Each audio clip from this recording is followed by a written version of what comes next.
It seems quite interesting because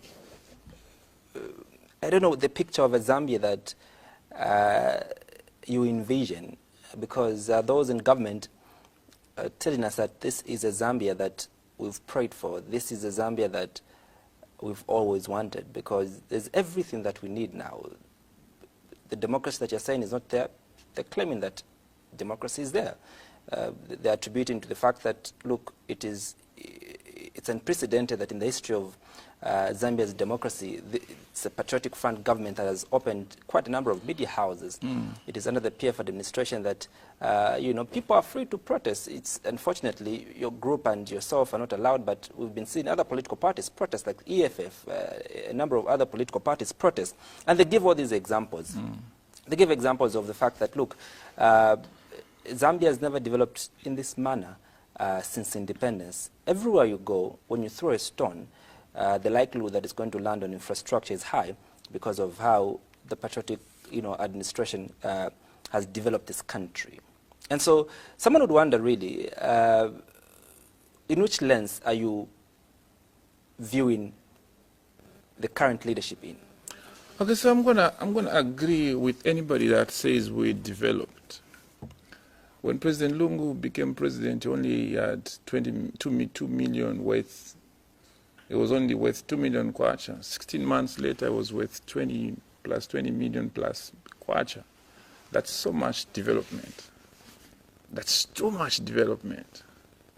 That's so much development.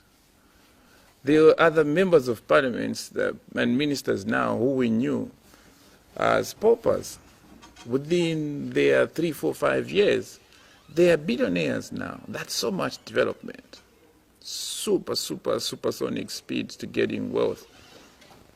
What I would not let you do, and let any politician do, is to see every other person in that light.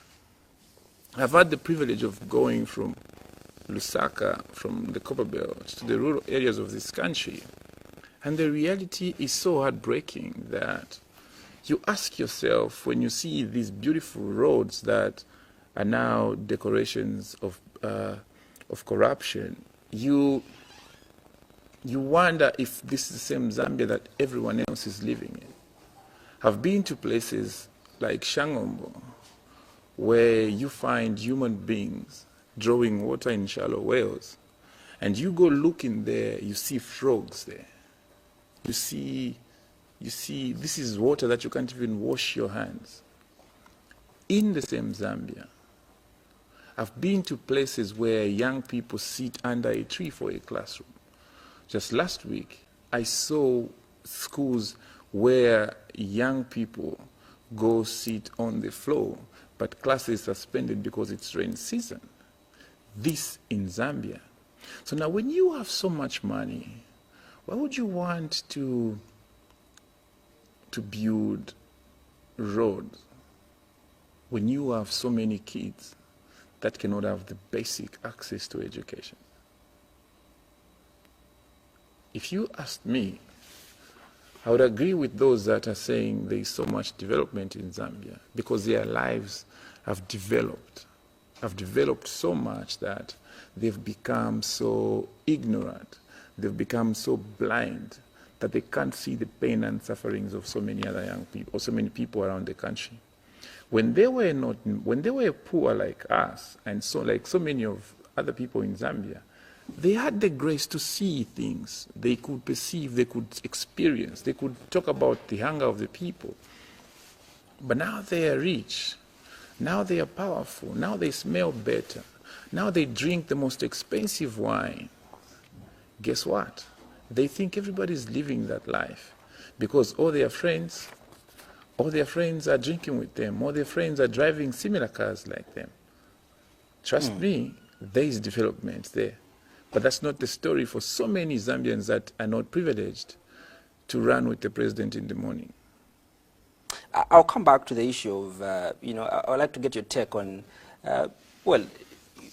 you've stated clearly that, yes, you're seeing nice buildings, you're seeing nice roads.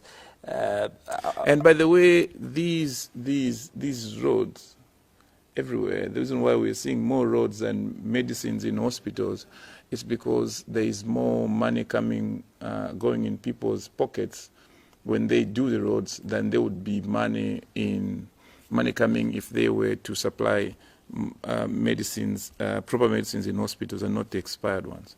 So yeah. I think you didn't fully, respond to my earlier questions. My earlier question about, why you ended up protesting, from the bush, and why you put our current governance system ahead of, especially next year, which is an election year. I think you didn't respond to that particular question. So why we protested is that our freedom of expression was not given to us by the government.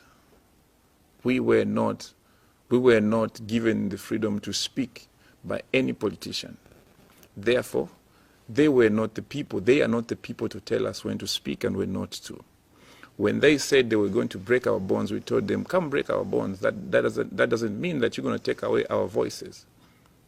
We spoke, we protested, because our right to speak is way bigger than the fear of losing our legs. That chap from Tutwa and Ngurube said he was going to break our legs. We told him, come break our legs. This other guy from Kabushi was saying that we are naked, we are whatever nonsense he said. We said, we don't care, because our freedom to speak was not given to us by any of those chaps. None of those gave us that freedom. There's no way we're going to seek permission from them.